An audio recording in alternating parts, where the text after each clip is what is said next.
Hello everyone, मैं Vinu Verma excel in education channel में आप सभी का स्वागत करती हूँ। फ्रेंड्स, यहाँ पर हम तैयारी करते हैं यूजीसी नेट की और सेट के एग्जाम की। पेपर 1 और पेपर 2 एजुकेशन मेरा सब्जेक्ट है, तो इन दोनों पेपर की तैयारी आपकी यहाँ पर होती है। अगर आप दिसंबर 2024 के लिए तैयारी करना चाहते हैं तो यहाँ पर जुड़ जाइए, आपकी बेहतरीन तैयारी होगी और आपको तैयारी अपनी स्टार्ट भी कर देनी चाहिए, ठीक है। क्योंकि अभी तक रिजल्ट आपका आया नहीं है। आज जो है मैं 7 अक्टूबर, आज की डेट में अभी तक रिजल्ट आया नहीं है, तो आपका रिजल्ट हो सकता है लेट हो सकता है। तो आपका जो है दिसंबर का एग्जाम तो होना ही है, हो सकता है जनवरी में हो जाके, लेकिन आपका होना तो है ही है।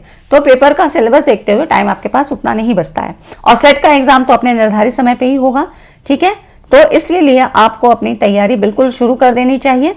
यहाँ पर हम आज की इस वीडियो में पेपर 1 के लेटेस्ट पैटर्न को जो है क्वेश्चंस जैसे भी आ रहे हैं लेटेस्ट पैटर्न के अकॉर्डिंग, उनको हम यहाँ डिस्कस करेंगे, ठीक है। तो आपके आने वाली परीक्षाओं में भी ऐसे ही प्रश्न आएंगे, तो आपको इस पैटर्न को समझना चाहिए और इसी के अनुरूप अपनी तैयारी करनी चाहिए, ठीक है फ्रेंड्स। और यहाँ पर देखिए, यूजीसी नेट और सेट के अलावा मैं आपको यूपीएचएससी जो असिस्टेंट प्रोफेसर का एग्जाम होता है, तो इसमें एडवर्टीजमेंट 51 के लिए यहाँ पर अभी एग्जाम होने वाला है, तो जीएस का पोर्शन यहाँ कवर कराती हूँ, तो ठीक है। तो आपको यूजीसी नेट के लिए जो है यहाँ पर यूजीसी नेट के लिए दिन में 1 बजे मैं वीडियो देती हूँ और इसके लिए मैं शाम को दूंगी, ठीक है। तो यहाँ पर यूजीसी नेट के लिए आप जो है 1 बजे दिन में आके विजिट कर लिया करिए चैनल पे, सारी वीडियोस आपको यहाँ प्रोवाइड की जाएंगी और हम एग्जाम ओरिएंटेड ही पढ़ाई करेंगे, ठीक है। तो जितने लोग यहाँ पर जुड़े हैं सभी का इस चैनल पे स्वागत है। टेलीग्राम चैनल को जरूर ज्वाइन कर लें, लिंक आपको डिस्क्रिप्शन में मिल जाता है। अब देखिए, क्वेश्चंस की पैटर्न की बात करें तो यहाँ पर देखिए, ये आपको टेबल के फॉर्म में दिया है, मैचिंग के लिए क्वेश्चन है, ठीक है। मैचिंग फॉर्म में है। टाइप्स ऑफ इवेल्युएशन लिस्ट 1 है और इसी का ये हिंदी रूपांतरण है, और ये लिस्ट 2 है, मेन इश्यूज फॉर इवेल्युएशन, तो ये दूसरी सूची है, इसी का हिंदी वर्जन है, ठीक है। आप देखिए, यहाँ पर आपसे जो टर्म्स दिए हैं ये आपको कहीं नहीं मिलेंगे, जैसे कि प्रोग्राम या intervention planning evaluation, process monitoring evaluation, impact evaluation और कॉस्ट इफेक्टिव इवेल्युएशन। अब आपको यह समझ में आ रहा होगा कि आउटकम इवेल्युएशन क्या है, कॉस्ट इफेक्टिव इवेल्युएशन क्या है। ये तो आप थोड़ा सा अंदाजा लगा सकते हैं कि क्या चीजें हो सकती हैं। अब प्रोग्राम या प्लानिंग इवेल्युएशन क्या होता है, इंटरवेंशन या प्लानिंग इवेल्युएशन, ठीक है। Programme, intervention, planning evaluation. तो देखिए, प्रोग्राम प्लानिंग इवेल्युएशन की बात करें तो ये मूल्यांकन कार्यक्रम की योजना बनाते समय किया जाता है, ठीक है। इसका उद्देश्य देखना होता है कि क्या कार्यक्रम की योजना सही ढंग से तैयार की गई है, लक्ष्यों को स्पष्ट रूप से परिभाषित किया गया है या नहीं, कौन से संसाधनों का यूज होगा, इनको सही से कैटेगराइज किया है कि नहीं। तो ये सारा चीज आपका प्लानिंग के समय होता है। और प्रोसेस मॉनिटरिंग जो ये दूसरा ऑप्शन है, इसमें आपको ये निगरानी करना होता है कि कार्यक्रम प्लानिंग के अनुसार चल रहा है या नहीं। तो ये जो निगरानी है सभी चरणों में की जाती है। जितने भी स्टेप्स आपने बनाए हैं, अपने लक्ष्यों को लिखा है ना, प्लानिंग के समय आपको ये सारी चीजें आपने बनाई है कि किस स्टेप में मुझे क्या करना है। आप प्रोसेस मॉनिटरिंग में उन्हीं चीजों को आप निगरानी करते हो, मॉनिटर करते हो कि ये सारी चीजें जो हमने प्लानिंग में मेंशन की हैं वो सारी चीजें यहाँ हो रही हैं कि नहीं हो रही हैं, ठीक है। तो ये हो जाता है प्रोग्राम और इंटरवेंशन प्लानिंग इवेल्युएशन या प्रोसेस मॉनिटरिंग इवेल्युएशन, ठीक है। इन दोनों में फर्क कितना है। अब इसको मैच कैसे करेंगे, तो देखिए इधर आपके ऑप्शन दिए हुए हैं, और आउटकम इवेल्युएशन तो पता ही है कि क्या चीजें सामने आएंगी, है ना, बाहर निकल के आउटपुट में हमें क्या मिलेगा। कॉस्ट इफेक्टिव आपके लागत से संबंधित है ना। तो इस तरह से अब हम इसको मैच करते हैं। तो मैं क्योंकि अभी आपको क्वेश्चंस की पैटर्न के बारे में बात कर रही हूँ, इसलिए मैं बहुत ज्यादा डिटेल में नहीं जा रही हूँ, लेकिन आपको एक ओवरव्यू देते हुए यहाँ पे तैयारी करवा रही हूँ, ठीक है। आप देखिए, ये जो है आपका, ये किससे संबंधित होगा, प्रोग्राम प्लानिंग इवेल्युएशन, है ना। तो यहाँ पर नीड फॉर ए प्रोग्राम और इंटरवेंशन, है ना, ये आपका ए जो है सेकंड से संबंधित हो जाता है, और बी जो कि प्रोसेस मॉनिटरिंग इवेल्युएशन है, तो ये हो जाता है आपका, ये होगा सेवा वितरण की दक्षता, है ना। यहाँ पर ये देखा जाता है कि सभी चीजें सही से बट रही हैं कि नहीं, मतलब हर एक स्टेप को यहाँ मॉनिटर किया जाएगा, ठीक है। तो प्रक्रिया, निगरानी, मूल्यांकन, ये बी जो है आपका थर्ड से संबंधित हो जाता है, ये जो है आपका थर्ड से संबंधित हो गया। और इम्पैक्ट या आउटकम, ये किससे होगा, तो किसी कार्यक्रम हस्तक्षेप, इफेक्टिवनेस ऑफ ए प्रोग्राम, है ना, ये हो जाता है इफेक्टिवनेस आउटकम, ठीक है। आउटकम इससे संबंधित हो जाता है कि कितनी प्रभाविता है, आउटकम हमें कितना मिल रहा है, कितना इफेक्टिव है वो। कॉस्ट इफेक्टिव आपका ये है सेवा प्रदान करने की लागत, इस सारे प्रोसेस में आपकी लागत कितनी पड़ी है ना। तो इस तरह से इस तरह के सवाल पूछे जा रहे हैं, ठीक है। आंसर आप यहाँ देख सकते हो, आप चाहो तो पॉज करके इनको आराम से भी देख सकते हो या स्क्रीनशॉट ले लेना, ठीक है। अब देखिए नेक्स्ट है आपका दूसरा क्वेश्चन है असर्शन रीजन का है। अब इसमें कह रहा है GUI है ना, ग्राफिकल यूजर इंटरफेस, इसका फुल फॉर्म है और इसके बारे में क्वेश्चन है कि एक जो असर्शन है ये कह रहा है और रीजन ये है इसका। असर्शन कहता है कारण जो है, ये अभिकथन कहता है एक GUI विंडोज और मेन्यूज के प्रयोग को शामिल करता है और बहुत सारी मेमोरी तथा संसाधन लेता है। असर्शन कह रहा है A GUI involves the use of windows and menus and takes up a lot of memory and resources. और रीजन कह रहा है एक GUI प्रयोग करने के लिए प्रयोगकर्ता यूजर्स को सिस्टम कमांड की एक सूची सीखनी होती है। तो पहले आपको यह पता होना चाहिए GUI है क्या। तो देखिए इसका फुल फॉर्म है ग्राफिकल यूजर इंटरफेस। GUI का उपयोग सिस्टम और सॉफ्टवेयर में इंटरेक्शन को आसान और यूजर फ्रेंडली बनाने के लिए किया जाता है। ठीक है, उपयोगकर्ता को आसानी से यूज करने में उसको आसान हो, इसके लिए इसका यूज करते हैं। और इसको समझने के लिए GUI में क्या होता है, चित्र बने होते हैं, आइकन्स होते हैं, कुछ बटन्स होते हैं जो कि कमांड देने में आसानी होती है, मल्टीटास्किंग ये कर सकते हैं। ठीक है, तो इस तरह से जो असर्शन है ये तो सही है ना, लेकिन इसका जो रीजन है ये सही नहीं है। ठीक है, तो इस तरह से इसका रीजन ये सही नहीं है कि कमांड की सूची सीखनी होती है, तो इस तरह से ये सत्य है, लेकिन आपका जो आर है ये सही नहीं है, इसको क्लैरिफाई नहीं कर रहा है। ठीक है, नेक्स्ट आप देखो अगला जो क्वेश्चन है। अब क्योंकि ये कम्युनिकेशन से रिलेटेड सवाल है तो आपसे इस तरह के जो टर्म्स हैं ये बनते हैं, जैसे कि टाइप्स ऑफ एम्बिग्विटी है ना। एम्बिग्विटी क्या मतलब होता है, अस्पष्टता, और यहाँ पर डिस्क्रिप्शन दिया हुआ है जैसे कि लैंग्वेज है ना, और रिलेशनशिप, लैंग्वेज हो गया, रिलेशनशिप है, कम्युनिकेशन है, कल्चरल है। अब ये किस तरह से संबंधित है, तो पहले हम एम्बिग्विटी के बारे में जानते हैं कि टाइप्स ऑफ एम्बिग्विटी से मतलब क्या है। देखिए टाइप्स ऑफ एम्बिग्विटी मतलब 3 तरह की होती है।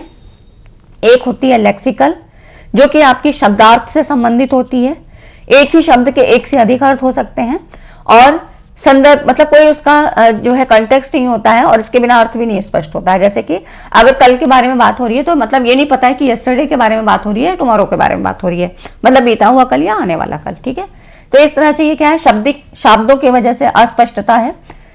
सिग्नेटिक, वाक्य विन्यास, वाक्य संरचना के कारण, जैसे कि राम ने श्याम को किताब दी। अब ये नहीं समझ में आ रहा है कि किसने किसको किताब दी है ना, कौन सी किताब दी है, कितनी किताबें दी हैं, ये सारी चीजें, तो ये वाक्य विन्यास वाक्यों के कारण हो गई। और दूसरी है प्रैग्मेटिक, प्रैग्मेटिक एम्बिग्विटी, वक्ता का उद्देश्य स्पष्ट नहीं होता है, संदर्भ के आधार पर अर्थ बदल जाता है। जैसे कि अगर इसको ऐसे कहें, क्या तुमने दरवाजा बंद किया, तो ये सवाल पूछ रहा है कि तुमने दरवाजा बंद कर लिया, मतलब सेफ्टी के इस पर्पज से है, या आदेश कि क्या तुमने दरवाजा बंद किया, हमने कहा था तुमसे, है ना। तो ये चीज है, तो इस तरह से ये होता है, वक्ता का उद्देश्य स्पष्ट नहीं होता, प्रायोगिक अस्पष्टता। तो आपको ये सारे जो टर्म्स है ना, एम्बिग्विटी, ये आपको कम्युनिकेशन में ऐसे बहुत सारे टर्म्स मिलेंगे, टेक्निकल टर्म्स, जो कि समझ में नहीं आते हैं और हर बार कुछ नए शब्द पूछे जाते हैं। ठीक है, गलतफहमी और भ्रम के कारण भी कई बार अस्पष्टता हो जाती है, एम्बिग्विटी हो जाती है। तो अब यहाँ पर आपको क्वेश्चन के अकॉर्डिंग देखना है। इसमें है टाइप्स ऑफ एम्बिग्विटी, तो लैंग्वेज आपका किससे संबंधित हो रहा है, तो यहाँ पर देखिए because of time term words. ठीक है, ये जो है वर्ड्स के कारण है ना। लैंग्वेज, रिलेशनशिप आपका ये जो है अनिश्चित उत्तर है ना, इससे संबंधित है। अब देखिए यहाँ पर जो लैंग्वेज है ये आपका ये फोर्थ से संबंधित हो जाता है, और बी रिलेशनशिप, उसके बाद देखिए कम्युनिकेशन है ना, यहाँ पर ये जो कम्युनिकेशन है ये किससे संबंधित है, और कल्चरल किससे संबंधित है। कल्चरल तो जैसा कि समझ में आ रहा है कि विभिन्न नैतिक धारणाएं है ना, तो डी जो है आपका इससे संबंधित हो जाता है। अगर आपको अब 2 मान लीजिए समझ में आए तो एलिमिनेशन के द्वारा कैसे समझोगे, देखिए आंसर में आपको अगर मान लो ऐसे दिया हुआ है ना, तो आपने लगा दिया ए का फोर्थ है ना, यहाँ पर देखो ए का फोर्थ और डी का फर्स्ट समझ में आपको आ रहा है, तो कोई भी ऑप्शन और नहीं है, तो आप इस तरह से इसको लगा सकते हो। ठीक है, तो बी ऑप्शन आपका सही हो जाता है। मतलब अगर आपको कोई भी 2 कीवर्ड्स पता लग रहे हैं तो आप इस तरह से भी सवालों को हल कर सकते हो। ठीक, तो ऐसे ही आपको प्रश्नों को हल करना है। इतनी चीजें समझ में आई फ्रेंड्स, तो वीडियो को लाइक एंड शेयर जरूर कर दिया करिए। आप लोग लाइक कर दिया करिए, उससे थोड़ा सा मेरा मोटिवेशन भी बढ़ जाता है ना, कि आप लोगों को पसंद आया, मैंने मेहनत की तो आपको पसंद आया है ना।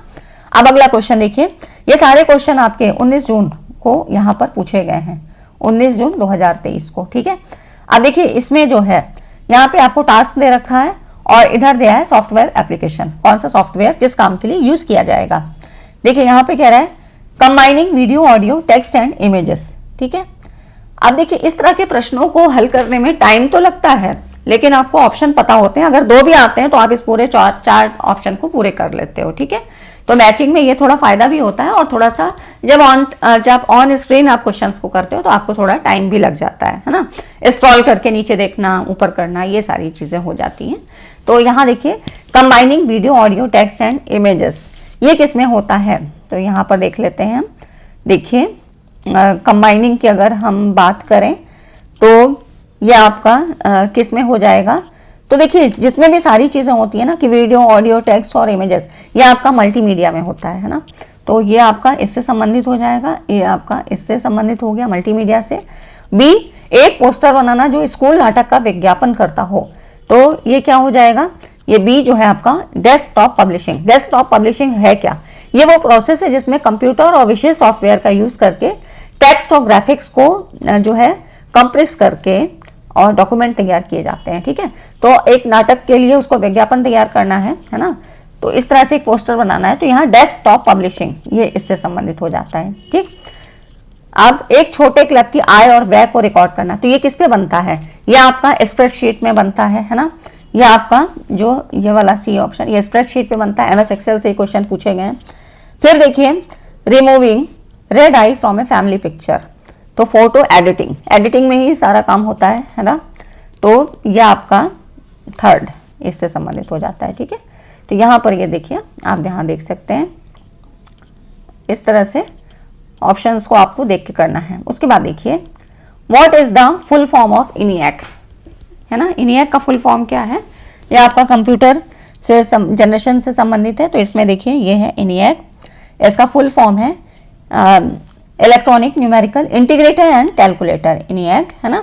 इसके में पूरी वीडियो मैंने बना रखी है कंप्यूटर जनरेशन पे, उसको आप देख लीजिएगा, बहुत इंपॉर्टेंट है, और उसका पीडीएफ भी मैंने दे रखा है। ठीक है, तो टेलीग्राम को जरूर ज्वाइन कर लीजिए, थोड़ा स्क्रॉल करके ऊपर जाना पड़ेगा, मैंने पहले ही दिया था। तो इनिएक के बारे में देखिए, ये दुनिया का पहला सामान्य उद्देश्य वाला इलेक्ट्रॉनिक डिजिटल कंप्यूटर था। इसे 1945 में, ठीक है, 1945 में इसको अमेरिकी सेना के लिए बनाया गया था। तो यहाँ पर जो वैक्यूम ट्यूब का यूज हुआ था, ठीक है, तो वैक्यूम ट्यूब का यूज हुआ था इस एरा में, है ना। तो ये आपका इनिएक हो जाता है। ठीक है, यहाँ पर आप देख सकते हो।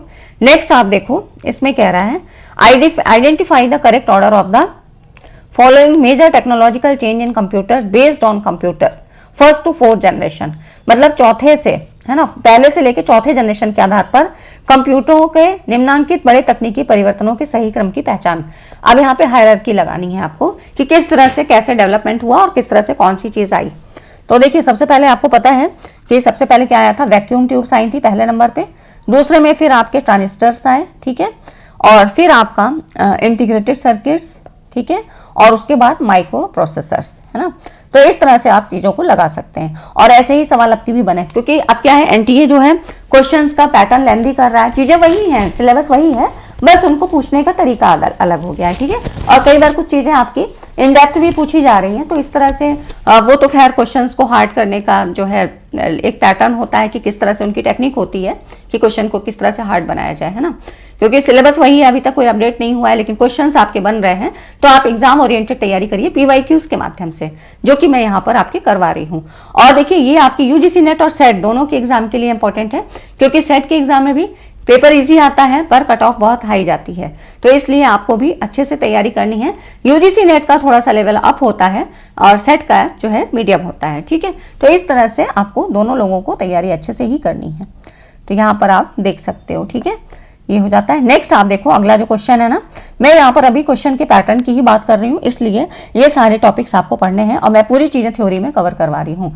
तो आपको जो मतलब प्लेलिस्ट में आपको अभी जो रिसेंट की मैंने अपडेट की है प्लेलिस्ट, उसमें आपको मिल जाएगा foundation course for UGC net and set paper 1, ठीक है, दिसंबर 2024 के लिए। उस प्लेलिस्ट को आप पूरा देखिए, वो एग्जाम ओरिएंटेड आपके लिए है। बाकी यूनिट वाइज भी सारे मैंने कॉन्सेप्ट आपको करवाए हैं, तो यूनिट वाइज आप लोग यूनिट में देख सकते हैं। प्लेलिस्ट में सारी चीजें आपको मैंने मेंशन कर दी हैं, ठीक है, तो वहां पे आप देख लीजिए, आपकी तैयारी बेहतर तैयारी होगी।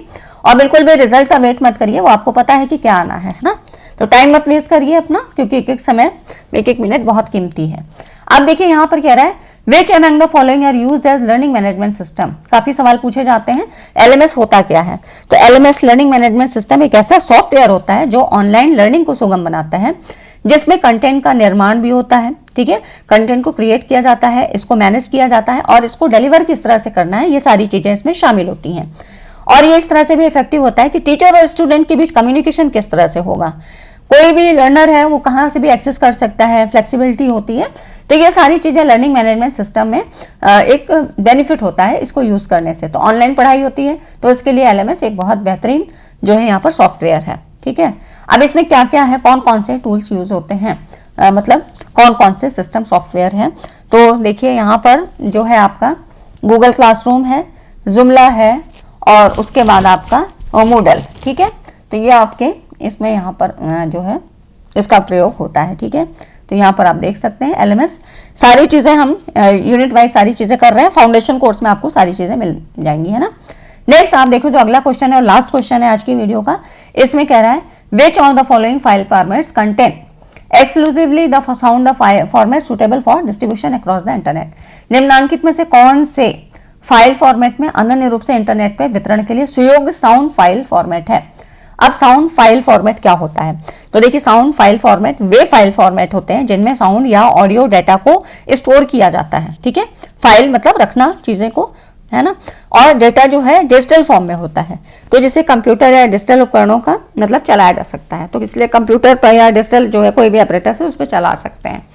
अब इसमें कह रहा है कौन से फाइल फॉर्मेट अनन्य रूप से इंटरनेट पे वितरण के लिए। तो इंटरनेट के लिए देखिए यहाँ पर जो यूज किया जाता है यह आपका होता है MIDI और WMA, है ना, यहाँ पर देख लीजिए आप, ये देखिए, ठीक है। अब ये है क्या, इसकी फुल फॉर्म थोड़ा सा समझ लीजिए, नोट करते चलिए आप लोग सारी चीजें। WMA विंडोज मीडिया ऑडियो, है ना, और MIDI musical instrument digital interface, ठीक है। तो इनको नोट कर लीजिए, ये जो है यहाँ पर यूज की जाती है, ठीक है। तो यहाँ आप देख सकते हैं विंडोज मीडिया ऑडियो और म्यूजिकल इंस्ट्रूमेंट डिजिटल इंटरफेस। तो म्यूजिक के लिए और आराम से इसको यूज कर सकते हैं, और इसमें कुछ भी चेंजेस नहीं करने पड़ते हैं, इसको एज इट इज मतलब जैसे भी यूज कर सकते हैं, ठीक है।